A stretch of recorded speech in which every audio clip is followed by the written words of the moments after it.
Welcome to We Left the Nest with Robert, and Melissa, redefining us. Join us as we share our personal stories of love and loss, navigating hard times, and the joy that comes with growing up together. Listen in for inspiring and relatable discussions that remind us all of the power of love and resilience in the journey of life. We'll explore our past and talk about what we've learned over the last 25 years. We're diving deep into the beautiful chaos of life, including marriage, family, raising kids, and the challenges that come up. With sprinkles of lighthearted laughter to keep things fun, get comfy while we engage in Candid conversations with no reservation. Welcome back. Episode 4 of We Left the Nest, where we have candid conversations with some reservations. No reservations. Yeah, we're just talking about stuff, how it is for us, right? Yeah. And Raina's back with us tonight. Raina is the star of the show. I feel like she's going to do this every time. I think she has decided this is her spot, and we're going with it because every time we come in here, she follows. Not until Robert's in here, mind you. Rebel is down at our feet right now on the ground, and I was in here getting things set up. And nobody was in here with you. Nobody was in here. Even with the dogs, I'm not as cool as Dad. Hurts a little, but it's okay. Sucks to suck. I love you too. Anyway, this week we're going to be talking all about manifesting. Manifesting? Manifesting, yeah. Manifesting in life in general. I didn't realize what manifesting was, but once I started learning about it, I realized that I've been doing it for a very long time. You just decide that you want something to happen, so you just think about it and it happens? You have to feel it in your bones. Ever since I was a little girl, all I wanted to be was a wife and a mom. Every birthday, what do you want for your birthday? I want new baby dolls, or I want clothes for my baby dolls, or, accessories for my baby dolls, strollers and changing tables and diaper bags and all the things, but I wanted real ones, not ones for baby dolls, right? Okay, but you said wife and mom, so you never asked for a boyfriend or anything. I didn't ask for a boyfriend because when you're a child and you play pretend, I would just pretend that I had a husband and this was my baby. Was he at least a good husband? Sure, of course. Well, you're everything I ever imagined. No. No, but from a young age, that was me. I wanted to have a family and raise kids and be married and have a house and live happily ever after. And it's funny now because you got most of those things.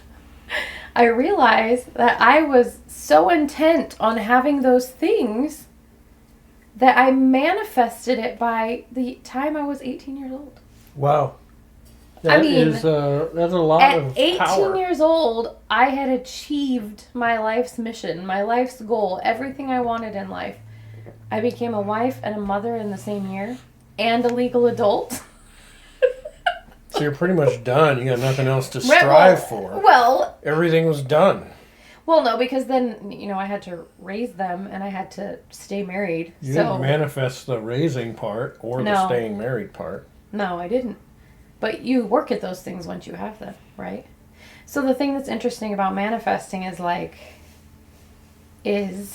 have to stop saying so much, but is that the way that you may think that you want things to happen may be absolutely opposite of how they end up.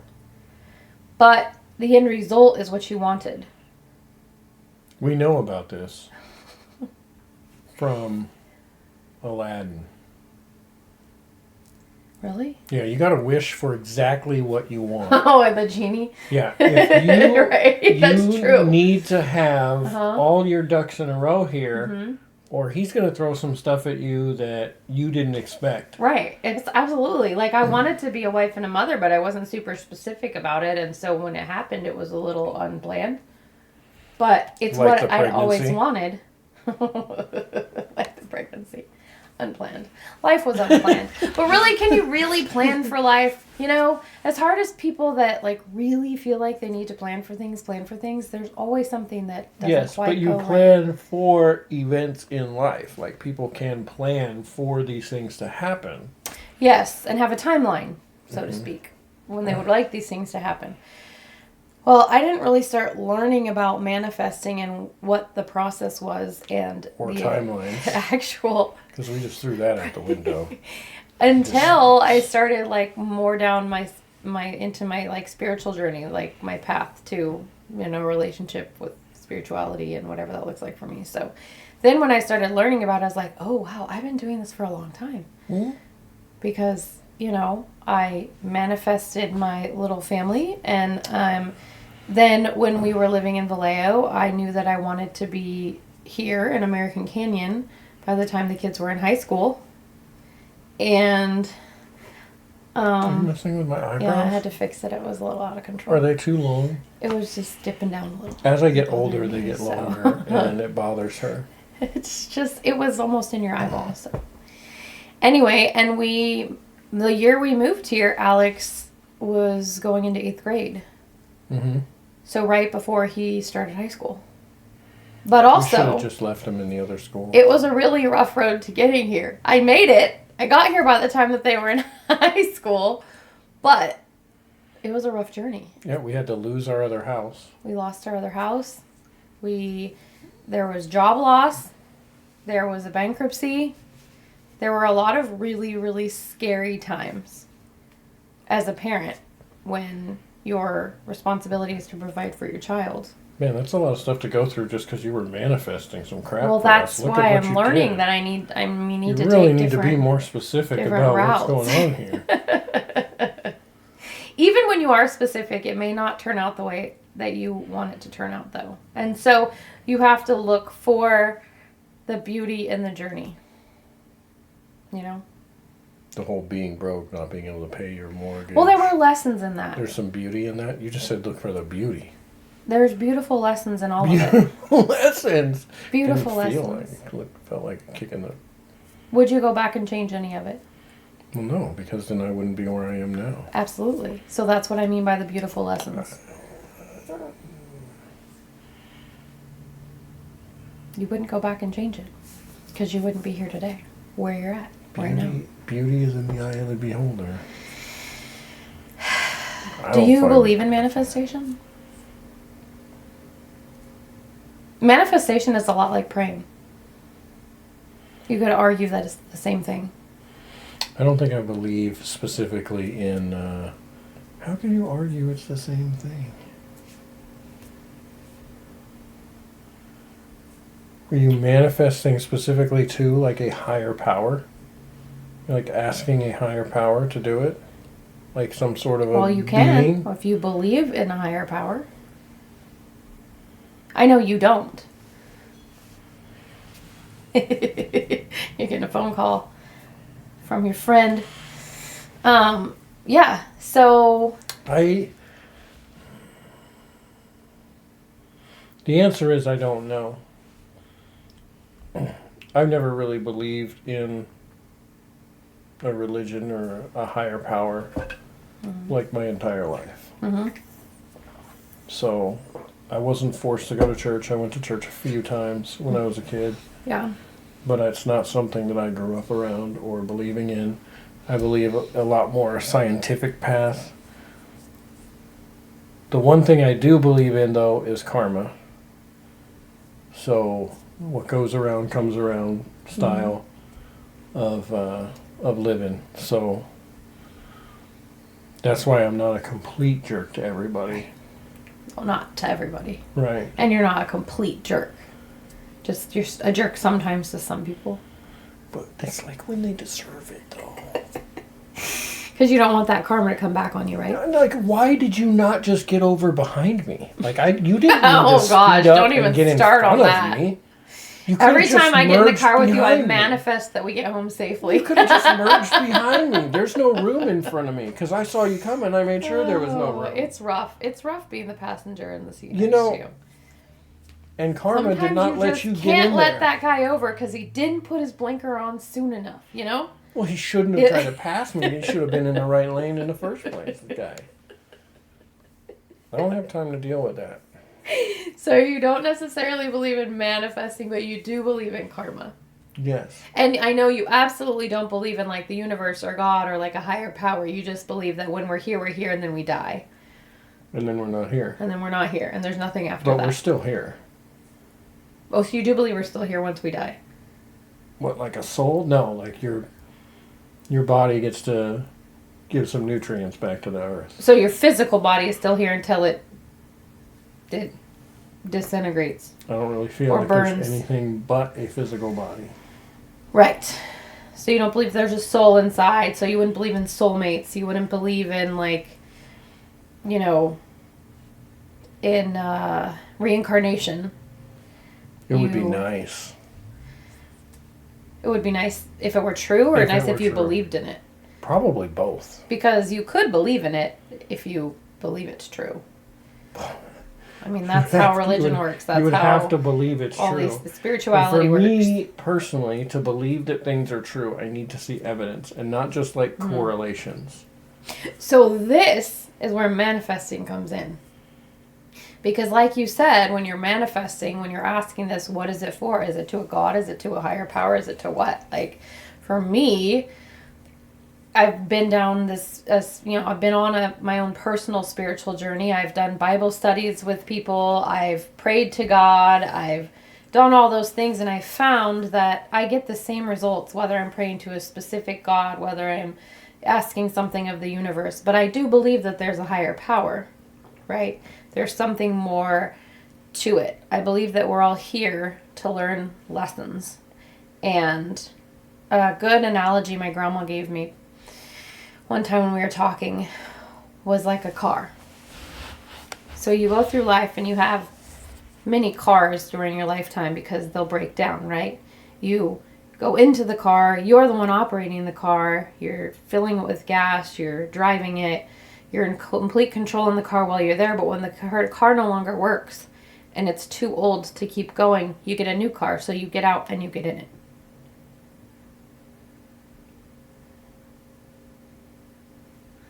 What do you think about that? These are our cars. And when this car doesn't work anymore, I'm going to get out and then I'll, get in. Then what is the logic behind not having the knowledge of what you did in your last car? Well, it's the human experience that we're in. I believe that our souls go on and there's so much more knowledge to our souls past it, but we're in the human experience right now. What's around us is small compared to what everything is, right? How many times you get to have a human experience? Well, I haven't gone that deep into anything, and I don't know if I necessarily believe in that necessarily. I don't know. I haven't. I'm kind of getting there, but sorry, Rebs. But when you go to pick out a car, right?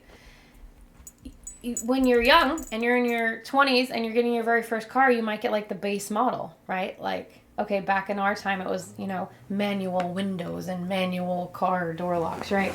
And you got the base model with right, the base model. And then you can make upgrades along the way, but basically you kind of get the same thing, right? And so if I'm driving around a 1998 Honda Accord for my whole life and it just lasts the whole time, I don't know there's anything different.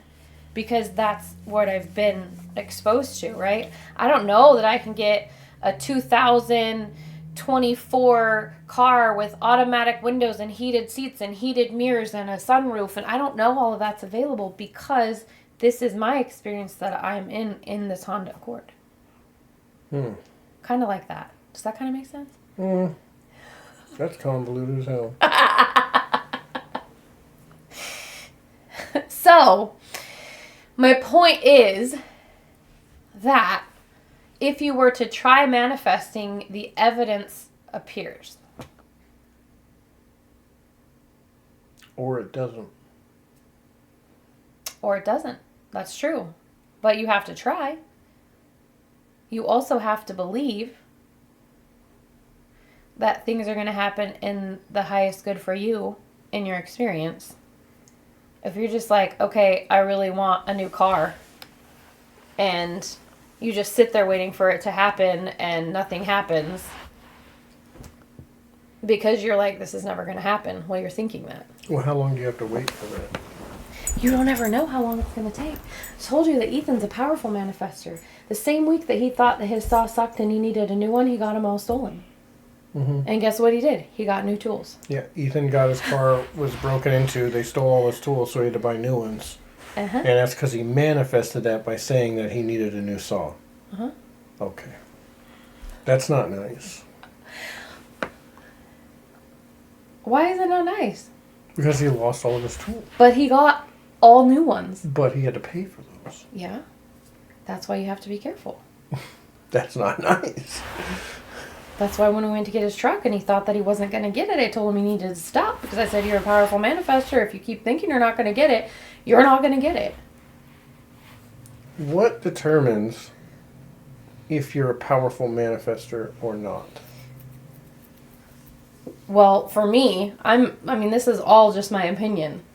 But with him, I see how quickly he thinks something and then it shows up. I feel like some people might be more connected at that level than others, but then also recognizing that that's happening so that you can be more careful with it.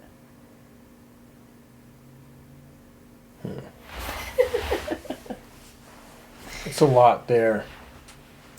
This is all my opinion. This isn't truth. This isn't fact. This is just what's become my truth, right? Everybody has their own truth. Your truth is that this is not really a thing. And my belief is that we all have a little more control, not necessarily control. We all have a little more of say in what happens in our lives by what we're thinking. My belief is that you can believe whatever you want to believe. Oh, I know, because you have supported me through all my crazy hippie changes in the last 7 years. There's been a couple of those. A couple dozen. Right.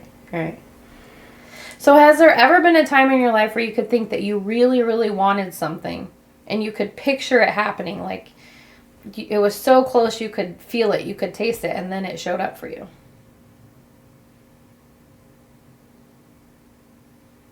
I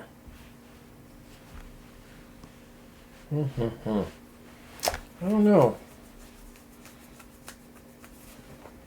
Sometimes in the morning when I start to wake up, I think, how has she not suffocated me with a pillow yet?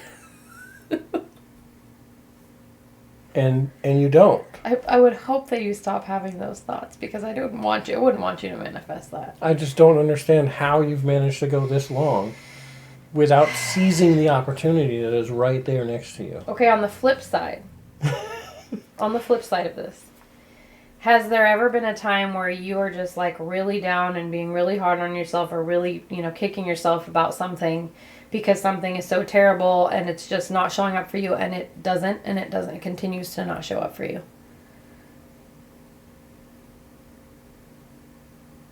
And then you can just say, see, that's what I thought. See, I knew that wouldn't happen. I don't know. I'm generally not like that. I don't usually have a negative mindset towards stuff. Mm-hmm. So I try to be pretty positive most of the time. Which I guess is the point of your manifesting. If you're manifesting positive things, then positive things are going to happen. Right. And if you're just thinking negative things will happen. Absolutely.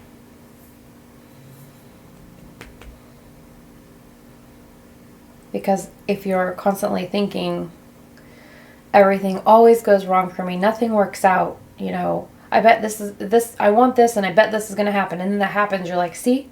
Because what you're asking for is continuously going to show up. The last time that happened was the otter. The otter? Yeah, you were looking up the otter and I was like, man, you're not going to find that thing. And you didn't find one. It was disappointing. The otter? Yeah, the otter skeleton at Target. Yeah, that didn't happen. I was really looking for that. He was cute. The little We got a Halloween family decoration. of Halloween decorations. They're all skeletons of different animals, and we got like 5 or 6 of them. But we wanted the otter because it was the coolest looking one. And she even placed an order for it at a store that had one left, and then they said, no, it's not They were here. like, denied. We don't have it. So sorry. Try again. So yeah, I didn't get it. But I was thinking when you were looking for it, I was like, there's not going to be any more of these around. So it's my fault Yeah. that we didn't get the You otter. manifested that for us. Yeah. Well, next time, can you not do that? I'll manifest parking spots. I will manifest a good experience at the DMV. It is literally your mindset. If you're pulling into the DMV and you're like, this parking lot's full, it's going to be a long line, it's going to be terrible, I'm going to be here for hours, the odds are that's going to happen. Man, we definitely can't talk about some of the things I manifest. But if you pull in and you're like, it's going to be fine, like, I'll find a spot and I'll be, the line won't be bad. And, I countless times have done that where I will be headed somewhere thinking this is going to be awful. Like, why am I going to Costco on a Sunday? This is a terrible idea. But I needed to grab something. And then I'm like, no, I'm changing this. I'm changing it. I'm going to go to Costco. It's not going to be super crowded. I'm going to get in and out. I'm going to get a parking spot. The lines aren't going to be bad. And it's fine. I get there and it's fine. I'm honestly going to have to watch this back to know what you said because I was thinking about the other things I'm manifesting. What are you manifesting? Can't talk about them on this show. But I'm going to go back and figure out what you were talking about there when we do the editing. Maybe one day we'll dedicate a whole episode to your manifestations. We cannot do that.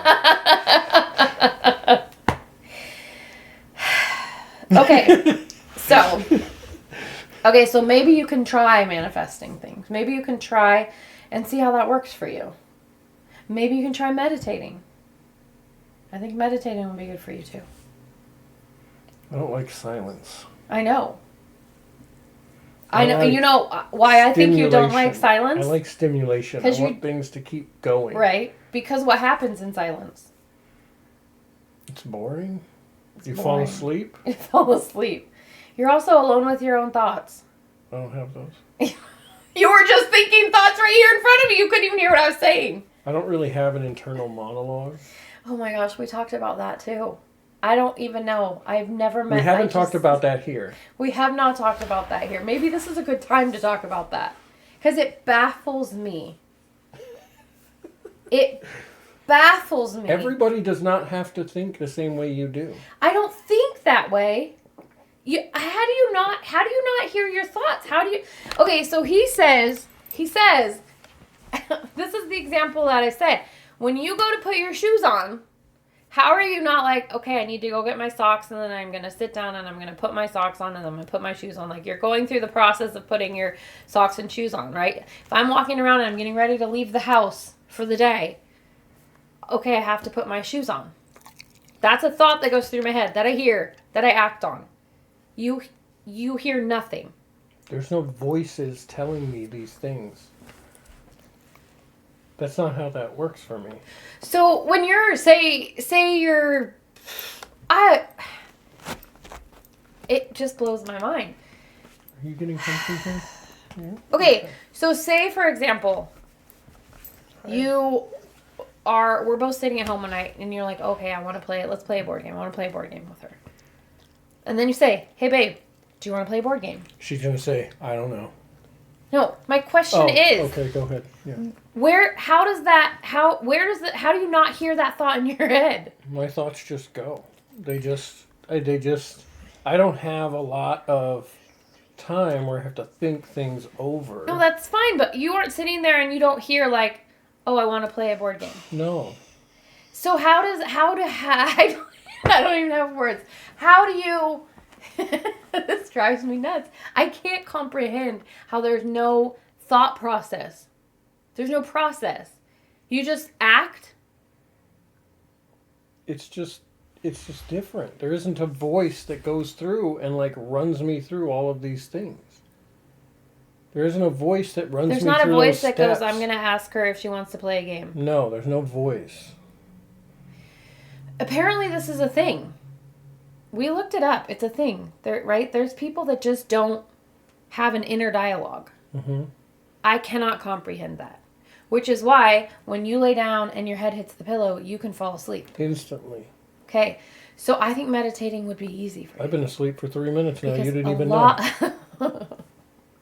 A lot of people struggle with meditation because they can't quiet their mind, but your mind is always quiet.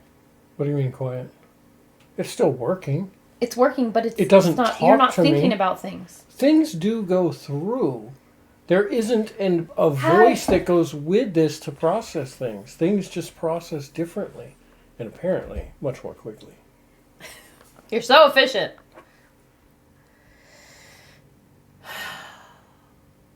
I don't get it. You don't have to. I don't get it. If you're watching this and you understand what he's saying, please leave a comment because There's a lot of people like that.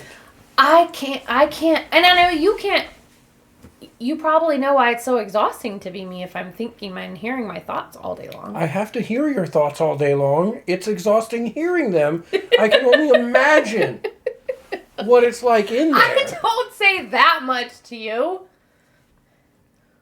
Right?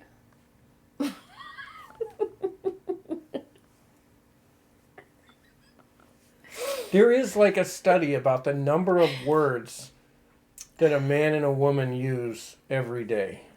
We could literally watch these episodes back and see that I talk way more than you. I get that. But I don't feel like I could bombard you with the thoughts that go through my head. Unless I'm really having a hard time, I just need to talk it out. She really has a hard time a lot. Forget it. Okay, fine. Moving on. It just baffles me. So then the question is, if we put it all together, yeah, how am I supposed to manifest stuff without an inner dialogue? Well, you said you still think. I do think. So if you're still thinking, then you can do it. I think you can't get comfy. You're moving around a lot over here. Well, Raina moved and it like pushed me, so I'm kind of falling off the edge a little bit. Yeah, so if you don't have that dialogue. A lot of people manifest by journaling. They'll journal their thoughts. There's actually it's called, what is it called? A direct line to the universe or something. Can I get a direct line to journaling so I don't have to type or write it? Type or writer. Mm-hmm. Yeah, those are. You can absolutely write it out. Actually, no, I don't want to type or write it. I want to think it and then it be recorded down. I think they're working on that. I think they're working on that technology. I need one of those things. It's like an implant or something. Yeah, I could get implants before you. I'm not getting implants. No, you're not. Ever. Anyway, that's a different episode. Definitely not this one. So without an inner monologue, it makes it more difficult to manifest. You see, I would have to easier do it in to an meditate. Way. Easier to meditate. So I should try meditation. A lot of people struggle with meditation because they can't quiet their mind. Can I use noise-canceling headphones? Yes. I use noise-canceling. Do you recommend noise-canceling headphones? They are amazing. It's amazing. Can you hear Rebel asking for breakfast in the morning? Not as much. No one wear them.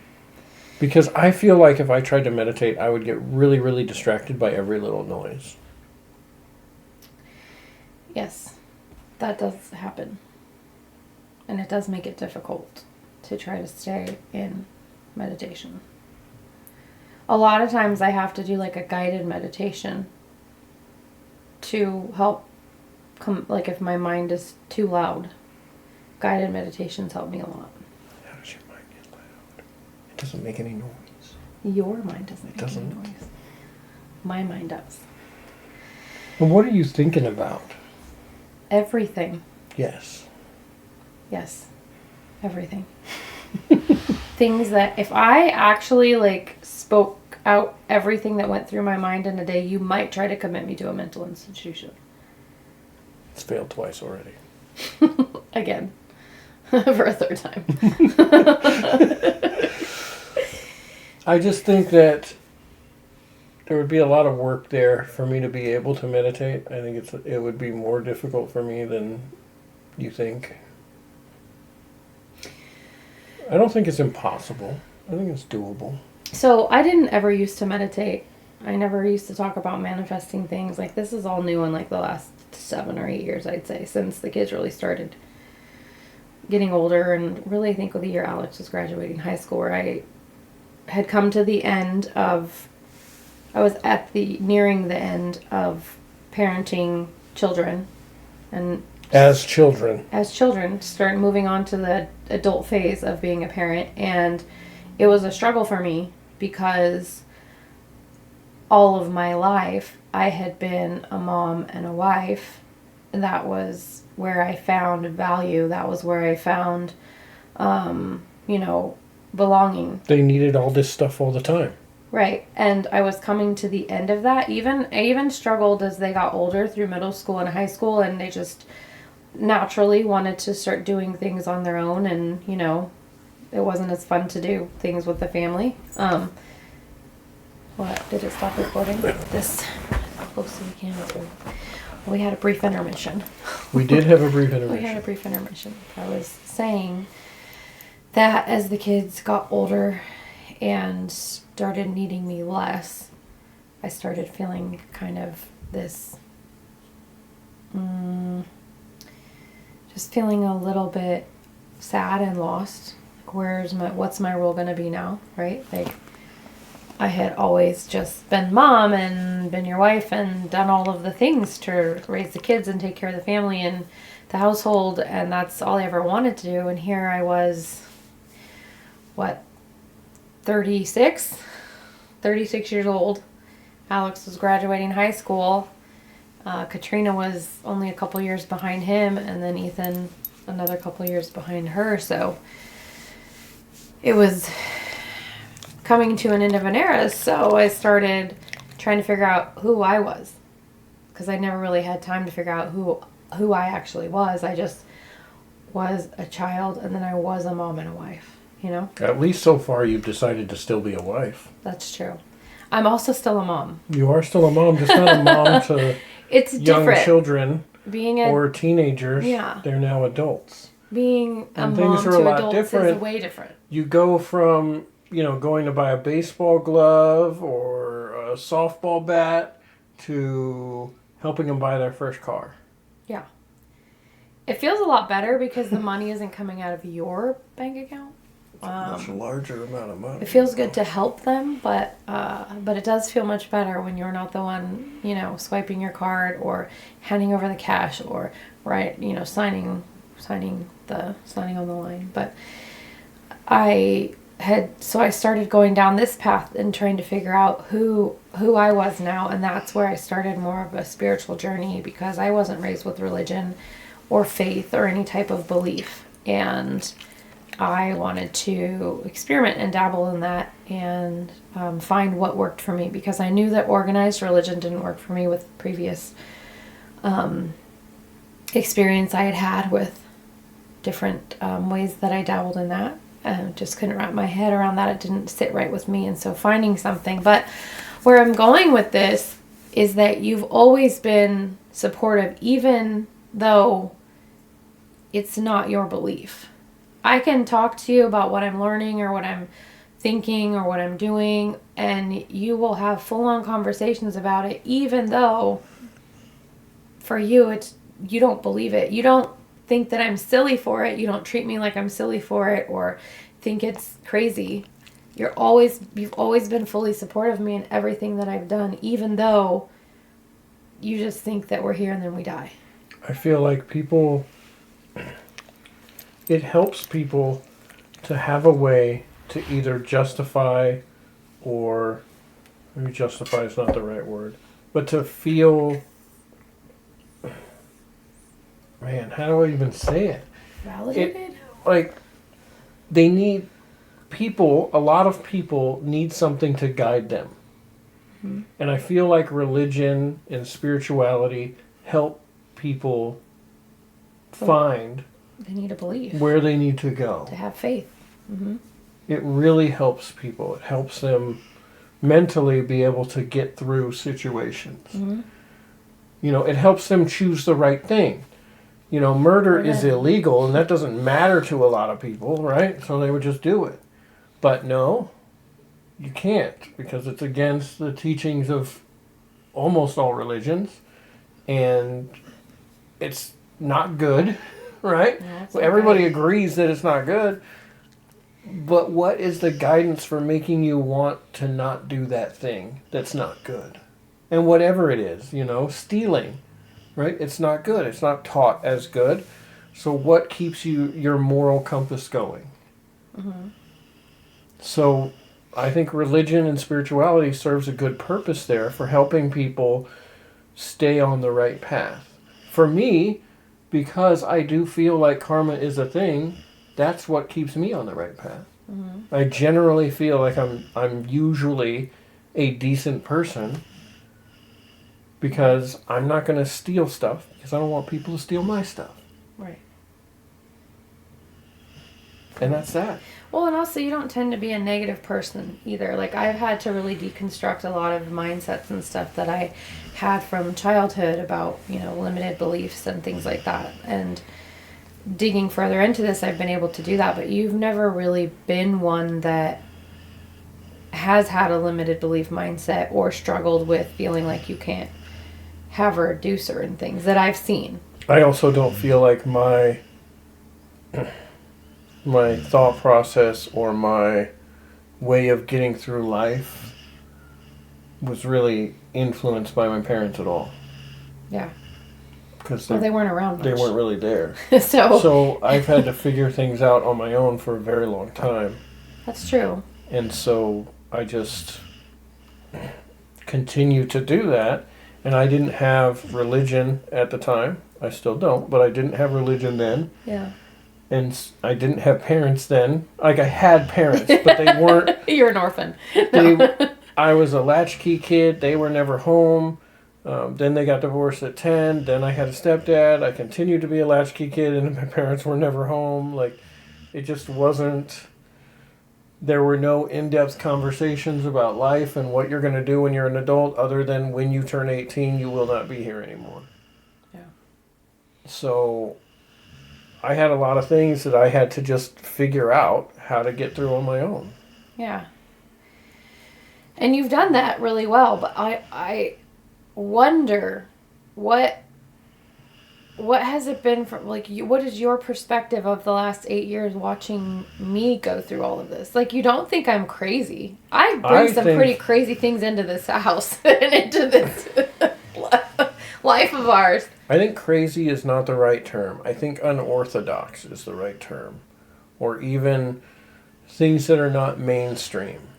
It doesn't necessarily mean that they're bad. They're just different than what most people do. Mm-hmm. And there's nothing wrong with that, in my opinion. I'm very accepting of just about what anybody wants to do. Like, on their own, with their own time, in their own space. I am also a big proponent of not, like, forcing your beliefs on other people. Or, forcing people to deal with your weird and crazy behavior. Like, if you were to be out in public spewing the end of times things, I feel like that's a problem. Mm-hmm. Right? People who do that, I feel like they get general population worked up over fear-mongering, kind of. Fear-mongering, and I don't like that. Fear. But as far as, trying to figure out what you want to do, what you want to believe in, and what the right thing is, and we've seen a lot of things come through our house. I've done a lot of things in my time. But not drugs. That sounds like I'm not like doing lines of anything or anything like that. I've never even smoked marijuana, but yeah, I worked for a city, so I had to be clean all the time. And that's just not our life. We don't even drink alcohol right now. I mean, we have in the past, but it's just not for us anymore. So, but the point is, like, things where it's, drums and instruments and sound bowls and sage and Palo Santo and Kapal and cleansing and clearing the house of, energy and, The thing is well, the smell might be off-putting the first couple of times that you smell the sage. Maybe. Or, you don't expect it and you get hit with it all of a sudden because I didn't know you were cleansing the bedroom one day. Gotta keep the bedroom clean. Those things happen. Stop. Those things Keep going. happen. And it's not that big of a deal to me because there isn't any way that I would want to do anything differently than support you in trying to figure out what gets you there. Like what the things are that gets you to where you want to be. So I'm grateful and thankful. Thank you for always supporting me and never making me feel like I'm crazy. Maybe over the top sometimes, but you'll just shake your head and that's my wife. I mean, that's, and it's endearing, that's endearing. But have you noticed any big changes? Like, have you seen or noticed any changes in me in the last 8 years that you've kind of been like, wow, I'm definitely going to support this because I see this or I see that? Like, has there been anything profound for you? I know we talked about it a little bit before, but I think that the number one thing that I've noticed is your meditation. I feel like it's really good that almost on a daily basis you will come into your space here. This couch is not here. We move it out of the way. She has a space here that is hers. This whole room is hers. I have my altar. And you meditate for, I don't even know how long it is. I think it's like 30 minutes or so, depending. And you come out and you're just in a better place. Not that you're in a bad place when you wake up every morning. I'm not saying that you're just a mean person. But I feel like it gives you time to clear your head and start fresh. And for you, it seems like it's just really, really helpful to get the day started well. Mm-hmm. And you've come in here and meditate in the evening sometimes as well. Mm-hmm. But I think the morning meditations are very helpful to you to have a good day. Yeah, I mean, when I come in and I do my morning meditations, I, cleanse and clear and shield and everything, and I set my intention for the day. And I think setting an intention for the day is big, especially when you're working on manifesting. I don't know what any of those things are except the intention for the day. I don't understand the clear and cleanse and shield part. I will most likely be getting a tutorial after this. We can't go into detail in this episode. And it's going to be... Ooh, wait, why can't we go into detail? I mean, it would take much longer. Oh, okay. I wasn't sure what... Yeah. But, anyway, in wrapping this all up, we're coming to this new phase in our life together where it's the two of us and the dogs. The dogs. And there's more things that we want to do and experience and travel, and there's just a lot left in this life that we want to do together. And I'm wondering, on the subject of manifesting, part of that is kind of picturing what you want, right? So if there was no limits on us, if there was no limits on money or time or being able to travel or anything like that, what would your ideal life for us look like?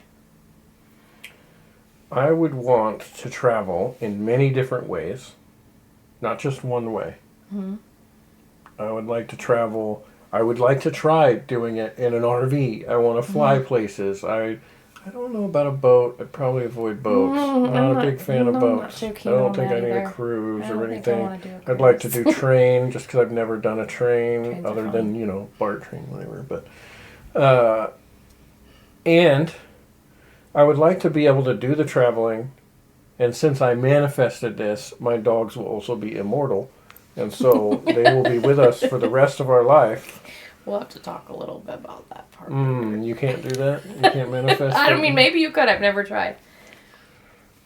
We know there's always going to come a time, but we don't like to think about those times. Yeah. But I would like to travel with the dogs to some places so they could enjoy different stuff too.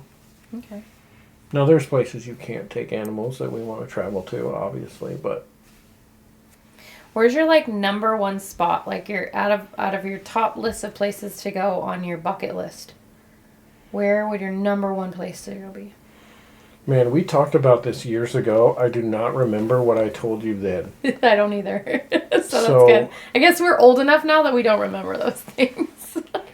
A lot of people choose like Europe and do like a European tour for different architecture and seeing cool buildings and old stuff like that. That's not what I would choose. I think I would choose New Zealand. I was thinking Australia. Well, you know, they're right next to each I other. know. But I think New Zealand is more... They have some very interesting history and culture there. It's I would more like to visit less. More or less. There's a lot of other big cities, and it's not that it's westernized. It's just like, you know, it's more... It's not even more advanced than New Zealand. It's just like there's more stuff that I would want to see in New Zealand. A lot of Australia is just a giant desert. And the giant sand desert doesn't excite me. So, like, you know, you wouldn't want to go see the pyramids on top on your list? The pyramids are like 2 miles outside of Cairo. They're really not in the middle of the desert. They're Still desert. right next to the giant city. Still desert. I mean, if you run out of water on your way to the pyramids, you literally could turn around. There's probably a guy selling water right there. Like, it's not the desert. I think if there were no limits on what life could look like for us, I would agree with you. I would want to travel. I'd want to travel with the dogs. I would also want to have a wellness center and a retreat center so that I could do all my stuff and share all my stuff with other people and help other people down their own paths to their own healing and their own spiritual journey. And that we'd be able to hang out with our kids a lot too. Not in a weird, creepy way, like living on a compound or something.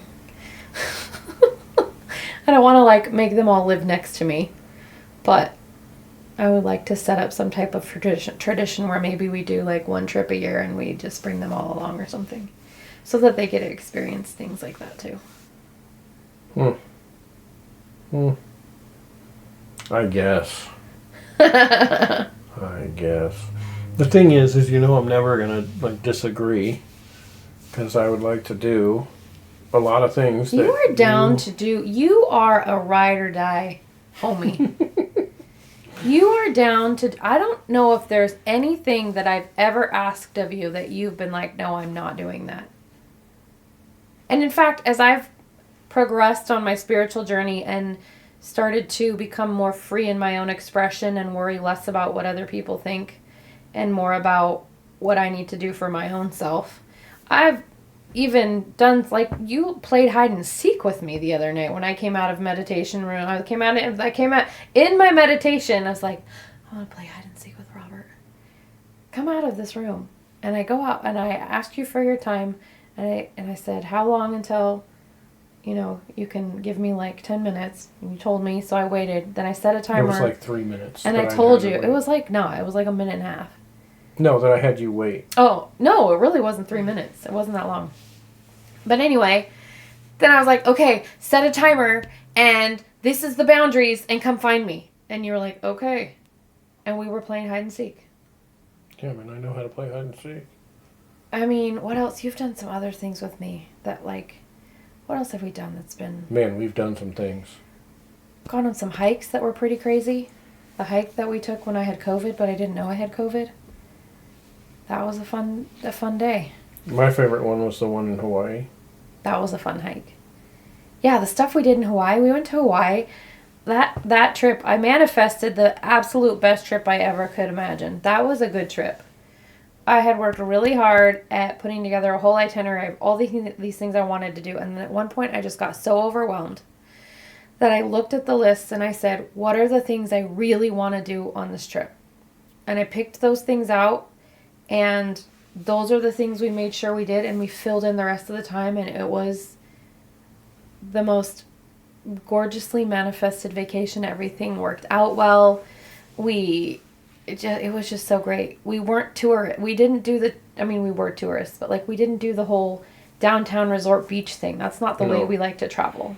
When we went on a hike, we just decided we were going to go that day. Mm-hmm. We drove up to this place and parked there. Mm-hmm. And we went in and we started hiking, and it's the jungle. Jungle. It's just it's a jungle. It's not like hiking here at home in California. And then it just decided it was going to rain for a while. Oh yeah, it did. It rained. It poured on us. And we just kept hiking in the rain. And you would not do that here or a lot of places around here because it would usually be too cold. Mm-hmm. And it was not cold, so we just didn't care. Yeah. Yeah, so I think that's one of my very favorite vacations that you and I have gone on together, just the two of us, because it was just no stress, no pressure. We had tickets for certain things, and then other things we did when it fell into the schedule. That would be how we did all the traveling that I manifest. If we manifest traveling, that would be it. It would be that no itinerary type of traveling. Like, yeah, there's some things we want to do, but we don't need to plan those out for every single day, for every waking minute. You just can't enjoy things the same way. I agree. As you can if you can just go at it. And that's new to me, would you say? The go with the flow? Yeah, that's not good for her. In the first 15 years, this was not a thing she could ever do.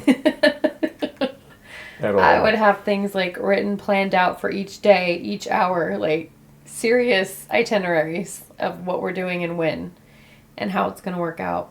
I just don't feel like it takes away from the experience to be like, okay, guys, we've got 10 minutes to look at this thing, and then we've got to get to the next thing. We did this one time where I planned it, and that was our Vegas trip with the kids. We had a Vegas pass thing they used to do, and you could do all of these attractions for the weekend or whatever it was, 2 days. But you only had 2 days, so you tried to fit in.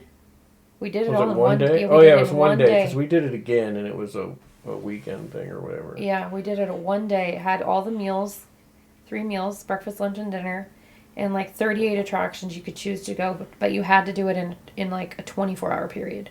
So we started as soon as stuff opened up. 7 a.m. We got breakfast, and we started going to attractions, different things. They were all over Vegas, even down into Henderson, because we drove all the way down there near the end to do the mini golf and go-karts. Both of those were down in Henderson. We did we do a zip line on that too? Yes, the Rio zip line. We did the Rio zip line. We did don't recommend if you're not into a bunch of stuff. The Wax Museum was on there. Paris was on there, but we didn't go. We skipped it because we did the were Siegfried like, and Roy's animal experience. We did the Siegfried and Roy. There was a whole bunch of stuff, but we had an itinerary. The point of this is that we did an itinerary. We worked through it. It was great because we were poor and we could do a lot of things for the kids, and they didn't actually hate it that we pushed through all these things. But it's just not a relaxing way to have a vacation and travel and see stuff. Yeah. You know, we do a lot better at this now that we're older, and we just take things more relaxed.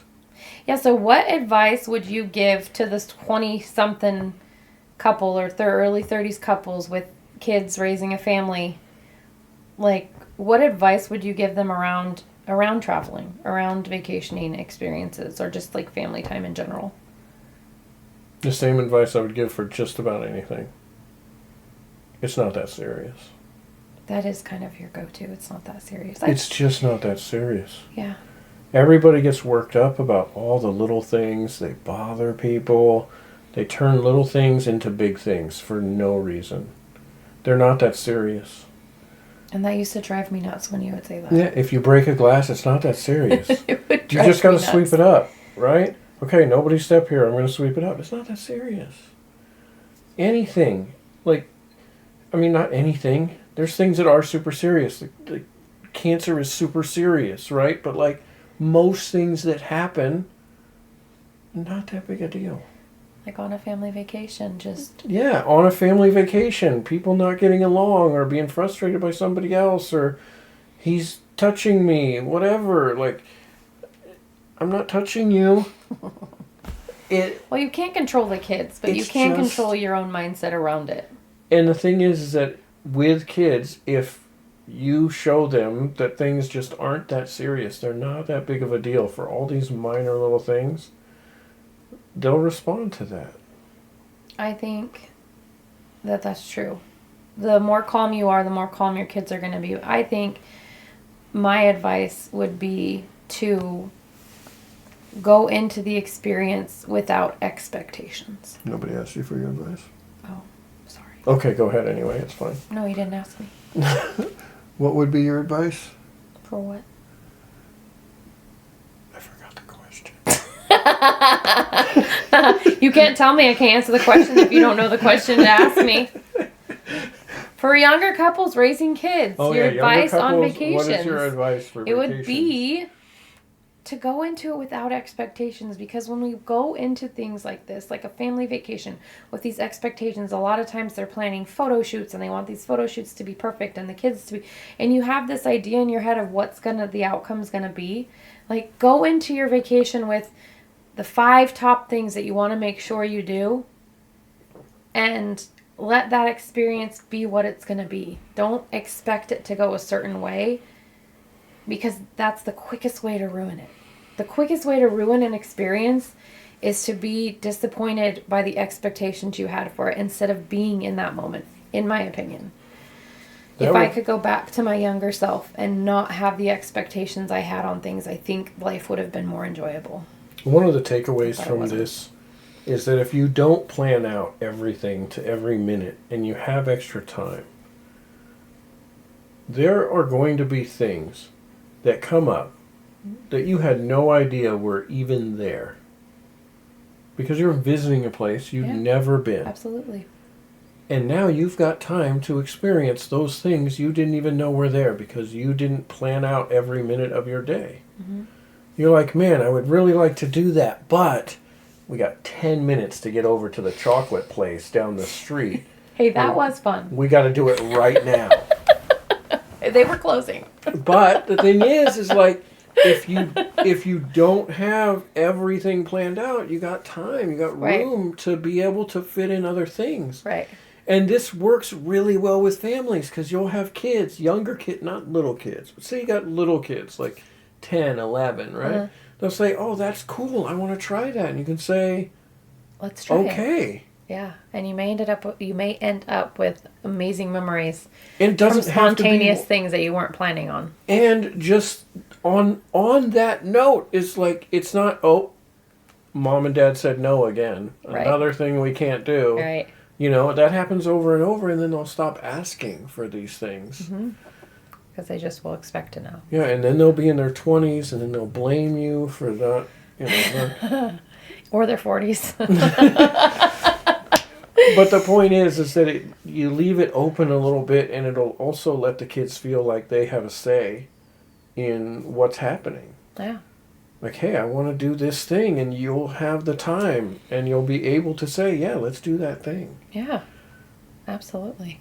Just because it's parents taking their kids on a trip doesn't mean the parents have to choose everything that gets done on that trip. There's no reason the kids can't pick something. Yeah, that would be fun. Let the kids pick a day.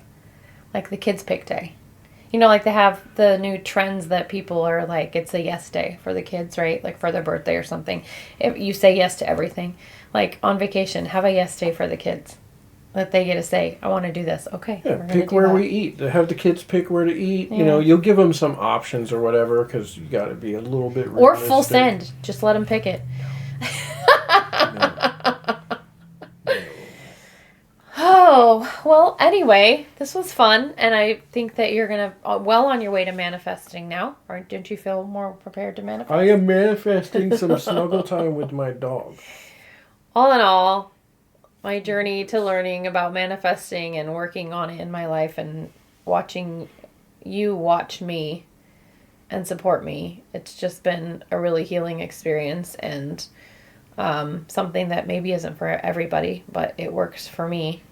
Well, you've gone through a lot of different modalities and things that you have learned over these last... It's been like 6 years, but really the last 2 years have been a huge change for you. Yeah, I'd say so. Once we left the nest... Yeah. and we moved up here, and the house was Yes. just ours. We don't have to spend as much time cleaning it when it's just the two of us. It's crazy the amount of time that Yes. frees up. It does free up time. And you've just had time to kind of explore these things. So I think in the last 2 years, you've really made the most progress through like learning and finding your way and kind of redefining who I am as a mom of 20-year-olds. I would say redefining who you are, but also not rediscovering who you are, but actually discovering who you are. Yeah. Because when you have kids at 17, you have your first kid at 17. 18. At 18. You got pregnant at 17. First kid at 18, married at 18, owned your home at 19? Yeah. No, 20. Oh yeah, 20. Bought your first house at 20. There's a lot going on. There's not a lot of me time in there for you. And so it's hard to say you even knew who you were through those first I absolutely 10 years. didn't. I didn't know who I was. That's what was so hard about the kids getting older, is because I had to figure out who I was by myself. Like, I still had you, we were married, but like, who is Melissa? You know? And it was a whole... And as much as I process. like to help you with everything I possibly can, this is not a thing No. that I could help you figure out. Definitely not. You had to find out who you were or what you wanted to be on your own. Yeah.